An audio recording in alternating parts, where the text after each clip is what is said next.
በሳይንስ የተደገፈ ነው። ጠዋት በባዶ ሆድ አንድ ጊዜ ብቻ በመጠቀም ያለምንም የጎንዮሽ ጉዳት ለዓመታት ያስጨነቃቸውንና የተንጠለጠለውን የሆድ ስብ አቅልጦ የሚያጠፋላቸው አንድ አስደናቂ የተፈጥሮ ዘዴ ላሳያችሁ ነው። እጅግ በጣም ቀላል ከመሆኑ የተነሳ እንዴት እስካሁን አላወቅኩትም ብላችሁ ትቆጫላችሁ።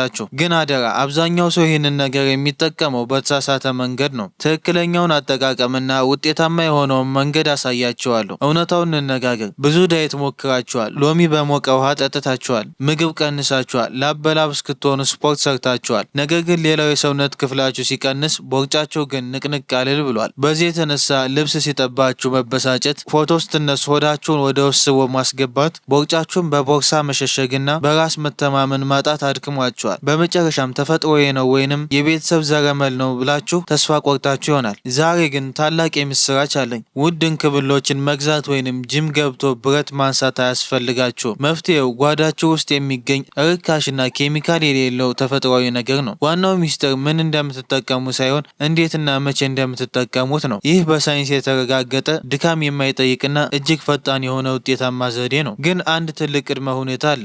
ሰውነታችሁ ውስጥ የተደበቀ ሚስጥራዊ ጠባቂ አለ። ይህ ቁልፍ ካልከፈታችሁት ምንም ብትሰሩ፣ ጂም ውስጥ ስትንከባለሉ ብትሉ፣ ምንም ብትመገቡ ቦርጫችሁ አይቀንስም። ስለዚህ ይህንን ቪዲዮ እስከ መጨረሻው ተከታተሉት። በመሃል የማካፈላችሁ ሳይንሳዊ ሚስጥር ስታውቁ ለካ እስካሁን ቦርጬ ያልጠፋው ለዚህ ነው ብላችሁ በድንጋጤ አፋችሁን ትይዛላችሁ። አንድ ጥያቄ ልጠይቃችሁ። ይህንን ቪዲዮ ከየትኛው ዓለም ክፍል ሆናችሁን የምትከታተሉት? ከኢትዮጵያ፣ ከዱባይ፣ ከሳውዲ አረቢያ፣ ከአሜሪካ ወይስ ከአውሮፓ? ያላችሁበትን ሀገርና ከተማ ኮሜንት ላይ ጻፉልኝ። እንዲሁም በሚቀጥለው ቪዲዮ ምን እንዳዘጋጅላችሁ እንደምትፈልጉ ኮሜንት ላይ አስቀምጡልኝ። የሁላችሁንም ኮሜንት አነበዋለሁ። ዝግጁ ከሆናችሁ ቀጥታ ወደ ቪዲዮ እንግባ። ብዙ ሰዎች ቦርጭ የሚመጣው ብዙ ስለምንበላና እንቅስቃሴ ስለማንሰራ ነው ብለው ያስባሉ። ይህ ግማሽ እውነት ብቻ ነው። ሙሉ እውነት ግን ሌላ ነው። ሰውነታችሁን እንደ አንድ ትልቅ ከተማ ተመልከቱት። ሆዳችሁን ደግሞ እንደ ማከማቻ ጎተራ አስቡት። በዚህ ከተማ ውስጥ አንድ እጅግ ኃይለኛ ጠባቂ አለ። ይህ ጠባቂ የበላችሁትን ምግብ ወደ የት መሄድ እንዳለበት የሚወስን ኃይለኛ ትዕዛዝ ሰጪ ነው። በሰውነታችሁ ውስጥ ሁለት መንገዶች አሉ። አንደኛው መንገድ ሀ፣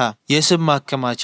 ምግብ ወደዚህ ከገባ ቀጥታ ሄዶ ሆዳችሁ ላይ እንደ ቦርጭ ይንጠለጠላል። ሁለተኛው መንገድ ለ፣ የስብ ማቃጠያ። ምግቡ ወደዚህ ከገባ ወደ ጉልበት ተለውጦ ይቃጠላል እንጂ ሆዳችሁ ላይ አይቀመጥም። ችግሩ ምንድን ነው? ያ ጠባቂ ነቅቶና ተቆጥቶ ካለ ሁልጊዜ ምግቡ ወደ መንገድ ሀ፣ ወደ ስብ ማከማቻ ነው የሚልከው። ምንም ብታደርጉ ወደ ማቃጠያው መንገድ መሄድ አይችልም።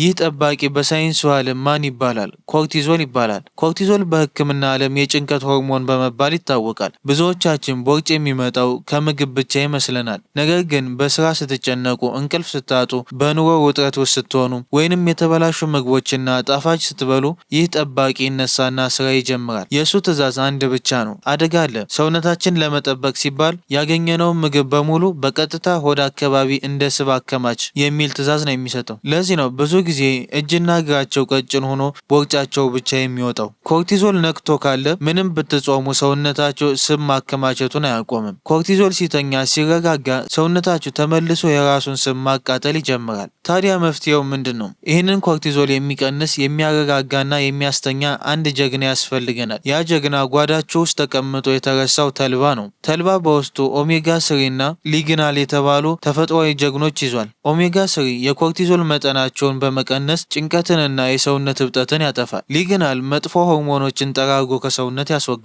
ያ ጠባቂ ዘበኛ ሲተኛ ሰውነታችሁ በቀጥታ ሆዳችሁ ላይ ያለውን ስብ እንደ ማገዶ ማቃጠል ይጀምራል። ወደ አዘገጃጀቱ ከመሄዳችን በፊት ግን በጥብቅ ላስጠነቅቃችሁ የምፈልገው ነገር አለ። ውጤት ለማምጣት ከፈለጋችሁ መጀመሪያ እነዚህን አራት የተለመዱ ስህተቶችን ማቆም አለባችሁ። ካለበለዚያ ተልባው ምንም አይነት ለውጥ አያመጣም። ስህተት 1፣ ተልባ በሙሉ ፍሬው መዋጥ። ብዙዎቻችን ጤናማ መስሎን የተልባውን ፍሬ ሳንፈጭ ዝም ብለን በውሃ እንውጠዋለን፣ አሊያም ምግብ ላይ ነስንሰን እንበላለን። ይህ ስህተት ነው። ለምን? የተልባ ፍሬ ውጫዊ ቅርፊቱ እጅግ በጣም ጠንካራ ነው። የሰውነታችሁ የጨጓራ አሲድ ይህንን ቅርፊት ሰብሮ በውስጡ ያለውን ፋይበር እና ኦሜጋ ስሪ ማውጣት አይችልም። ስለዚህ የዋጣችሁት ፍሬ እንዳለ ምንም ሳይፈጭ በሰገራ መልክ ይወገዳል ማለት ነው። ምንም ጥቅም አላገኛችሁም። መፍትሄው ሁልጊዜም ተልባን ከመጠቀማችሁ በፊት በደንብ መፍጨት አለባችሁ። ስህተት 2 ተልባን ለረጅም ሰዓት ማፍላት።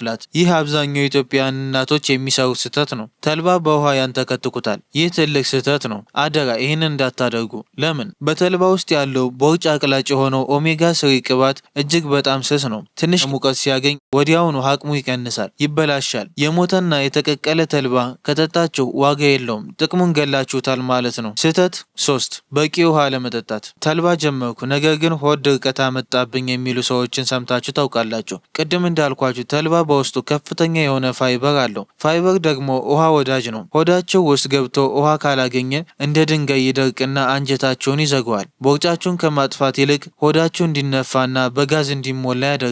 መፍትሄው የተልባ ህግ አለው። 1 ብርጭቆ የተልባ ውህድ ከጠጣችሁ በኋላ በቀን ውስጥ በተጨማሪ 2 ወይም 3 ብርጭቆ ንጹህ ውሃ መጠጣት አለባችሁ። ስህተት 4 የተፈጨውን ተልባ ለረጅም ጊዜ ከውጭ ማስቀመጥ። የተልባ ዱቄት አየር ሲያገኘው በፍጥነት የመበላሸትና የመምረር ባህሪ አለው። መፍትሄው ወዲያውኑ በምትፈልጉት ሰዓት መፍጨት ይመረጣል። ነገር ግን አብዝታችሁ ከፈጫችሁ አየር በማያስገባ እቃ አድርጋችሁ ፍሪጅ ውስጥ አስቀምጡት። ይህንን አስገራሚ የተልባ ዘዴ በትክክል ከተጠቀማችሁ እነዚህን 5 እጅግ ጠቃሚ ነገሮችን ታገኛላችሁ። አንደኛ ከረሃብ አድማ ነፃ የሆነ ጤናማ ክብደት እንድትቀንሱ ያግዛችኋል። እውነቱን እንነጋገር፣ ይሄ በአንድ ሌሊት ቦርጭን የሚያጠፋ አስማት አይደለም። ነገር ግን የተልባው ውህድ ሆዳቸው ውስጥ ገብቶ ሲዋሃድ ለረጅም ሰዓት የጥጋብ ስሜት ይሰጣቸዋል። የዚህ ትልቁ ጥቅም ምንድን ነው? ከሰዓት በኋላ የሚመጣው ምን ልብላ፣ ጣፋጭ ነገር አምሮኛል የሚለውን ስሜት በቀላሉ ለመቆጣጠር ይረዳቸዋል። ራሳችሁን በረሃብ ሳትቀጡ ወይንም ከባድ ዳይት ሳታደርጉ በተፈጥሮ መንገድ የምትበሉትን የምግብ መጠን ካሎሪ ስለሚቀንስ